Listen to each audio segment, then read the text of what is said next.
So I'm almost done with my project, my final soldering project. However, I ran into a slight problem.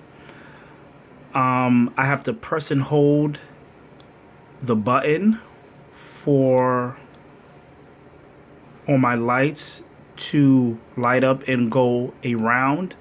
And on the instructions here, it says that all I have to do is press the button and the light wheel starts up and starts spinning until it gradually slows down and then stops. So on Wednesday in class, I'll see where I went wrong, or if it's a technical issue here, which there probably is somewhere. So until then, peace out.